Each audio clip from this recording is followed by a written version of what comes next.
IVF and IUI pregnancy test తర్వాత ఎంత time పడుతుంది మేడం తెలుసుకోవడానికి? జనరల్గా ఏంటంటే మనకి ఐయుఐ చేసిన తర్వాత అయినా కానీ ఎంబ్రియో ట్రాన్స్ఫర్ అయిన తర్వాత కానీ 14 days తర్వాత జనరల్గా బ్లడ్ టెస్ట్ ద్వారా కానీ యూరిన్ టెస్ట్ ద్వారా కానీ ప్రెగ్నెన్సీ ఉందా లేదా అనేది చూస్తాము.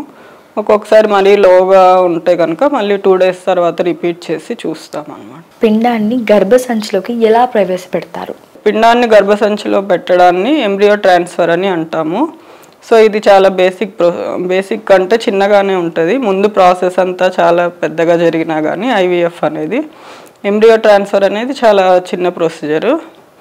సో ఇది నార్మల్గా ఎంబ్రియాలజీ ల్యాబ్కి దగ్గరలో ఉన్న రూమ్లో చేస్తాము. అంటే దీనికి మత్తు కూడా ఏమి ఇవ్వమన్నమాట. స్కానింగ్లో అంటే చూస్తూ యూట్రస్ని చూస్తాము, స్కానింగ్లో చూస్తూ ట్యూబ్ లాంటి దాంట్లో మన ఎంబ్రియాలజిస్ట్ పిండాన్ని అనేది లోడ్ చేసుకొని ఇస్తారు.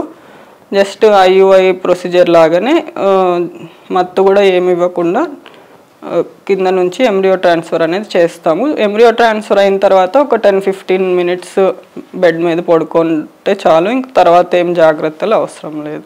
మేడం, ఐవీఎఫ్కి వెళ్ళే ముందు ladies hysteroscopy and laparoscopy check చేసుకోవాల్సిన అవసరం ఉందా? జనరల్గా ఏంటంటే లేడీస్లో ఇన్ఫర్టిలిటీకి చాలా రీజన్స్ ఉంటాయి. వాళ్ళకి ఎందువల్ల ఇన్ఫర్టిలిటీ ఉంది అనేది మనకి బేసిక్ స్కాన్లో చాలా విషయాలు తెలుస్తాయి. యూట్రస్ ఎలా ఉంది, నెక్స్ట్ ట్యూబ్ టెస్ట్ చేసినప్పుడు ట్యూబ్స్ ఎలా ఉన్నాయి, ఓవరీస్ ఎలా ఉన్నాయి అని చెప్పి. సో ఆ కండిషన్స్ని బట్టి, అవసరాన్ని బట్టి హిస్టోస్కోపీ అండ్ లాప్రోస్కోపీ అనేది చేస్తాము. కంపల్సరీగా అందరికీ ఐవీఎఫ్ ముందర హిస్టోస్కోపీ చేసుకోవాలని లేదనమాట. ఓన్లీ ఏమైనా కరెక్టబుల్ కాజెస్ ఉన్నాయి, లేదు డయాగ్నోసిస్కి మనకి తెలియట్లేదు అనుకుంటేనే హిస్టోస్కోపీ కానీ లాప్రోస్కోపీ కానీ చేస్తాము. చాక్లెట్ సిస్ట్ అంటే ఏమిటి, వీటి సిమ్టమ్స్ ఏమిటి? చాక్లెట్ సిస్ట్స్ అంటే మనకి లేడీస్లో ఓవరీస్లో సిస్ట్ లాగా ఏర్పడుతుంది అనమాట. అది ఎందువల్ల వస్తుంది అంటే ఎండోమెట్రియోసిస్ అనేసి అంటారు.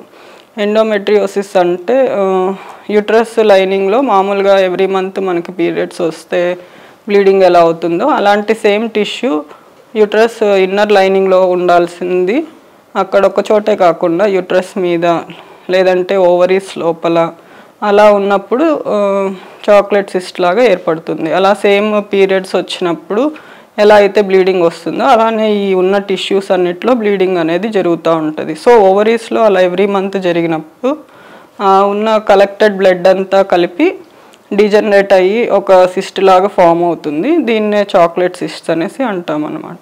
Last but not least, one word about 49 అంటే మనకి బెస్ట్ ల్యాబ్, బెస్ట్ మెడిసిన్స్ అన్నీ చాలా క్వాలిటీ మెడిసిన్స్ ఉంటాయి, ప్లస్ రిజల్ట్స్ కూడా చాలా బెటర్గా ఉంటాయి. And most important thing economic to the most of the people. తిరుపతిలో ఉన్న పీపుల్స్కి 49 గురించి ఏం చెప్తారు?